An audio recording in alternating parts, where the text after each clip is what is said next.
Hello, BookTube. I have another starter kit for you, and it's a World War One starter kit. And World War One needs a starter kit because even now, after a century, it tends to be lost in the shadow of World War Two. When World War One was finished, even the most pessimistic international observers weren't pessimistic enough, most of them, to even imagine that a war would come along in the same generation that would be even worse, have greater horrors in every way, have greater depredations, greater loss of human life, greater carnage. And those people were wrong. There was another war coming, and when it came, it tended to overshadow the First World War. And if you need a perfect example of how that is true, you need look no further than these starter kits, because I did a World War II starter kit before I did a World War I starter kit. So, as long as I'm in the mood, as long as you all seem to enjoy it, I want to give you a starter kit for World War I. And I'm going to break it down the same way that I did World War II, into big signpost things rather than themes. And again, I want to stress that the same thing I could have stressed with the World War II starter kit, which is that every one of those signposts could have a starter kit of its own.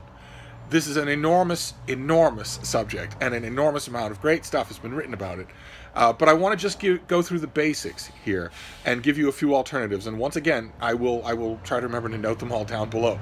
So the first thing we want to do, we'll take it in a slightly reverse order for World War II. The first thing we want to do is a general overview.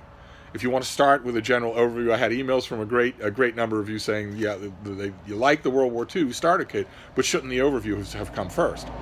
Instead, in the World War II starter kit, I did them last. So I'm doing that this time, although keep in mind, overviews can seem a little daunting.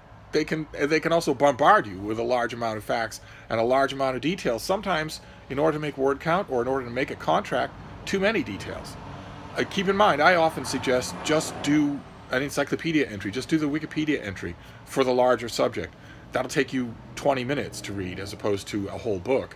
And then pick at the signpost that most interests you and get your feet underneath you that way. But if you're the type of reader who likes to do an overview first, I have one to recommend. I have many to recommend. There are many to recommend. Martin Gilbert's big book on the First World War, for instance. Or in terms of a conceptual overview, The First World War in Modern Memory by Paul Fussell is a fantastic book. But for the purposes of a starter kit, I want to recommend G.J. Meyer's book, World Undone, which in terms of just a starter kit of reading, one overview book for World War II, is I think the best one that you can do. So that the overview is number one, and then or number one. Number two then is the beginning of the war, and this is the most studied part of World War One. Despite the epic nature of all the other signposts, how it happened in the first place is the most studied thing about it. And one of the reasons why is because the way it started is so Byzantine, it's so Baroque, that you look at it from a distance, if you take a step back and you think, well, okay, this had 10 steps, and none of them should have led to a continent-wide conflagration. None of them should have led to that. At every point along the line of these 10 steps, something should have happened to stop it from escalating, and it didn't. It didn't. And of course, the first of those was the assassination of the Archduke Franz Ferdinand in Sarajevo. And that assassination in itself, even there, had 10 different ways that it might not have happened. But it did.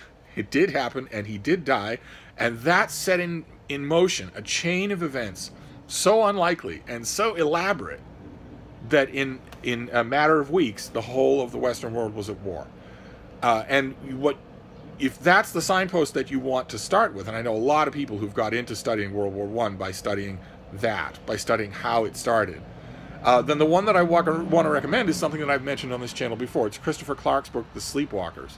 Again, if we had to pick only one, Margaret MacMillan wrote a great book called The War That Ended Peace. Max Hastings wrote a great book on 1914. And Hugh Strachan wrote an enormous 1,000-page whopper of a book called Two Arms, which is granular detail about the beginning, about everything that was happening then, and even the mind frames before it, because in the collective mind frame of Europe, before the assassination of Franz Ferdinand, there was still this idea of some sort of inevitable conflict coming. I think that mind frame probably softened the ground to make it possible. But if you want to leave out all of that and just get one book, then I would recommend Christopher Clark's book, The Sleepwalkers, for the way it began. And then once it began, once the war started, then certain horrible inevitables were lined up against each other, and there was no way to stop them from grinding an entire generation into mud, into paste. And one of those inevitables had already been seen in the Crimean War and also in the American Civil War. And that is technologically advanced automated weapons. So you're not in the Napoleonic era anymore, where every soldier has a rifle and the regiment has cannon. Instead, you have a machine gun emplacement, a repeater rifle emplacement that you can just brace and put, that covers a whole field and that can sweep it with fire. So all of a sudden, massed formations, the square, the great phalanx approach, is overnight rendered useless. And technology might happen overnight, but social attitudes don't.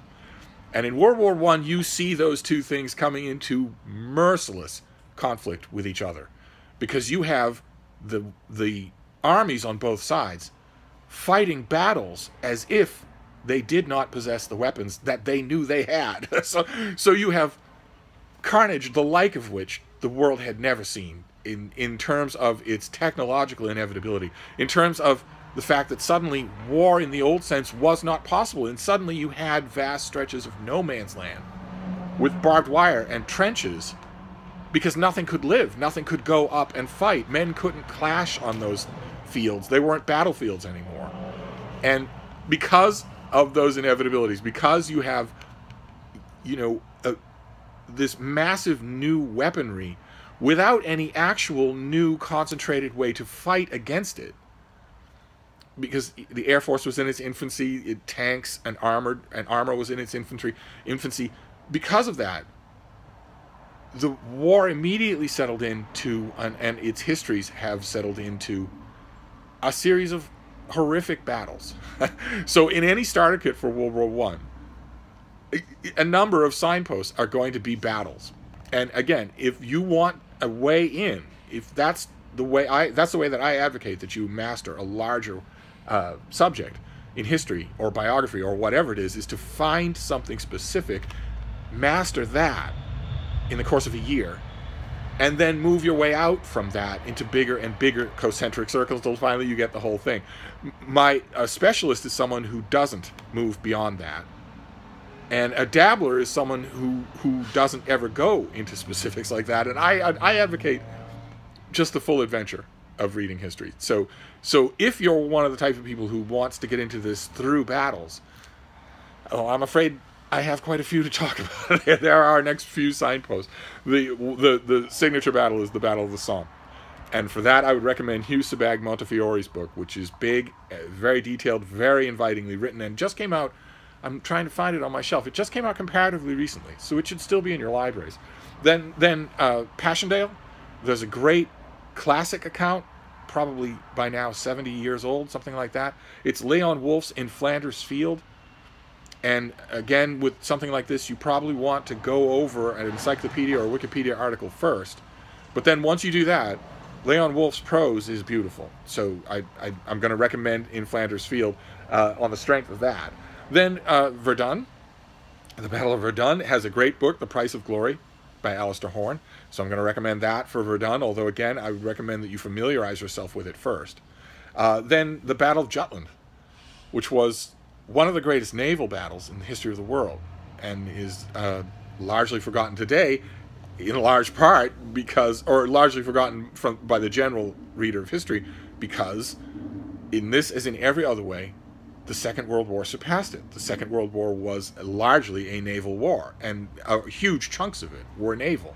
And those battles were amazing. They were astounding in terms of heroism and loss and logistical complications and whatnot. But Jutland is something to study. It's amazing. And the one I want to use, there are so many great books on the Battle of Jutland.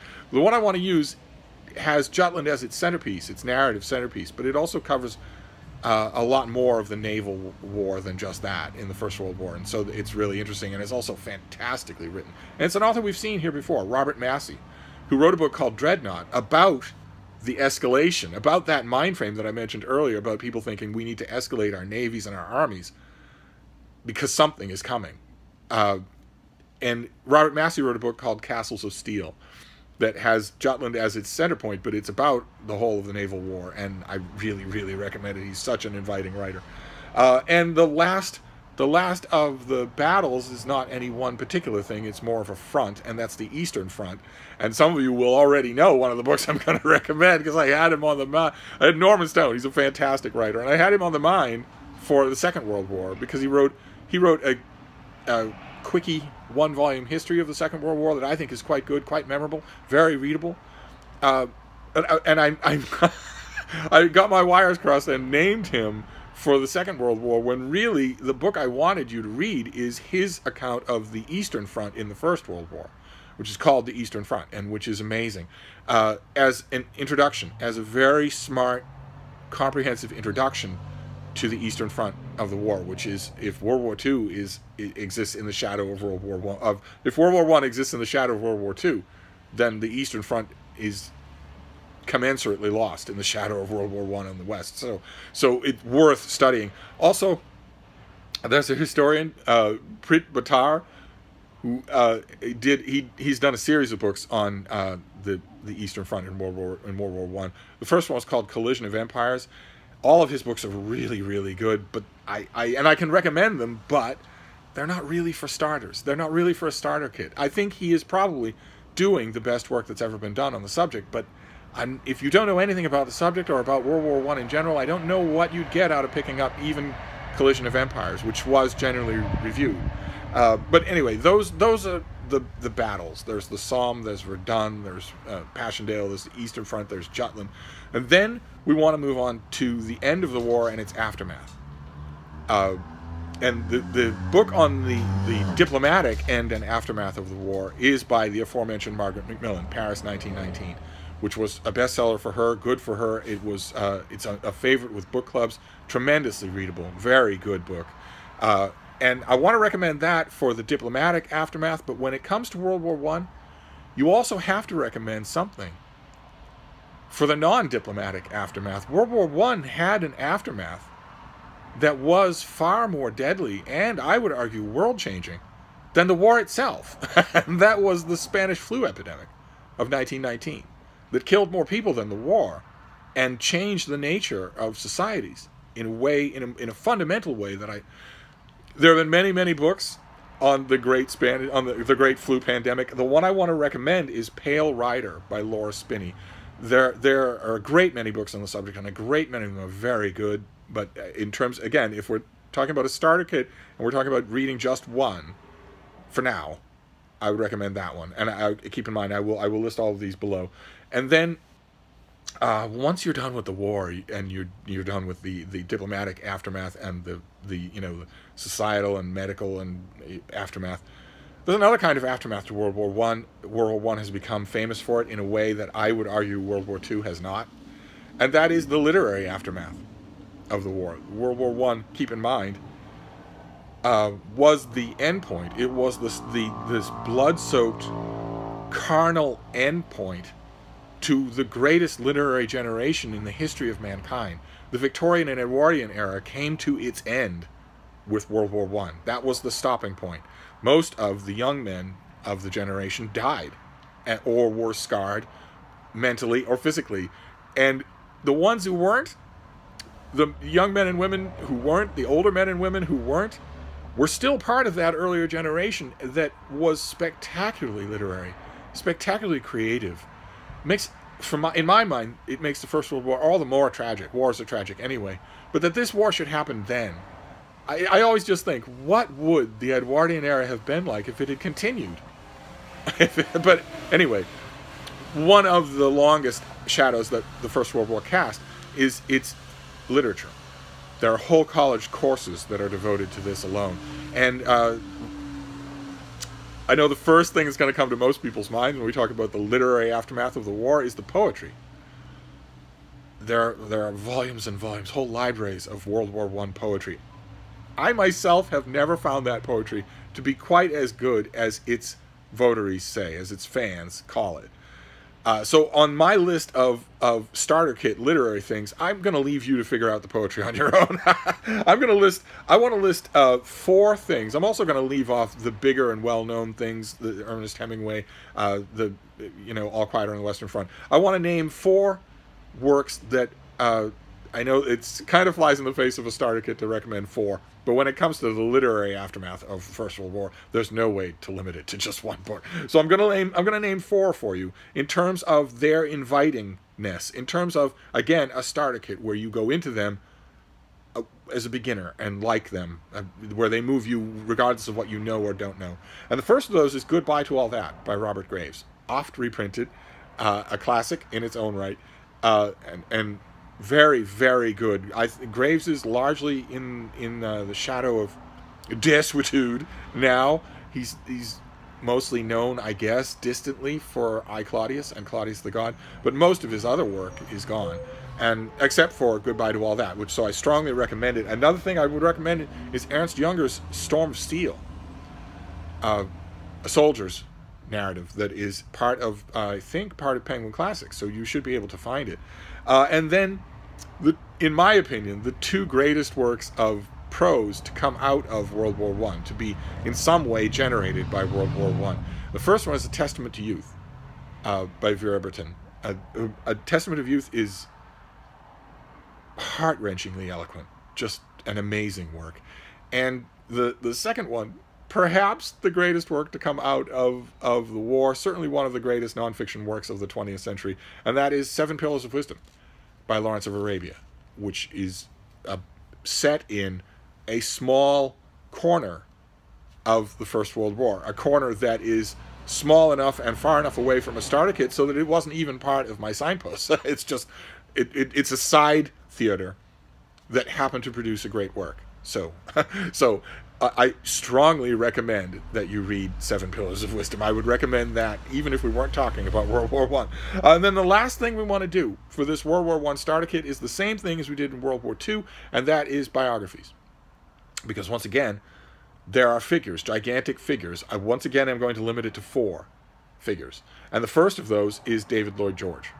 And he's had a great many biographies. I don't think he's been well served in America in terms of reprinting biographies, but one that came out relatively recently is The Unknown Lloyd George by Travis Crosby. I think I reviewed it. If I did, I'll leave a link down below. But I thought it was very, very good. And even though it is totally conversant in sources and has a ton of notes, I believe that as a starter biography, it would work just fine. Then the next person you want to read about is Woodrow Wilson. And keep in mind, I think that he's important enough to warrant a place on this quartet of biographies, even though the American entry into the war, which a recent historian has said was definitive, is not one of my signposts. I still consider it too small a part. You will get all that you need about that in a good biography of Wilson. And I wanted to recommend A. Scott Berg's biography, which didn't really do it. He's a biographer of Lindbergh, and his biography of Wilson didn't really do it for me the first time through, first when I read it, but I've recently reread it. I reread it last year, and it's much better than I thought initially. It'll work very good as a starter point. The other natural candidate would have been August Hirschler's book from, 50, 60 years ago. It is very, very good, but it's not as available. The A. Scott Berg will be in bookstores, it'll be in libraries, so I want to recommend that one. And then the next of our biographies is the person to whom I think can be laid most of the responsibility for the carnage of World War I, for the military side of what we think of when we think of World War I, and that's Douglas Haig. And the book that is inevitable for Douglas Haig, I think also he's been poorly served by biographers, especially reprinted in America. But the book of his that's inevitable is John Torraine's book, The Educated Soldier. Douglas Haig, The Educated Soldier. As you can probably tell from that title,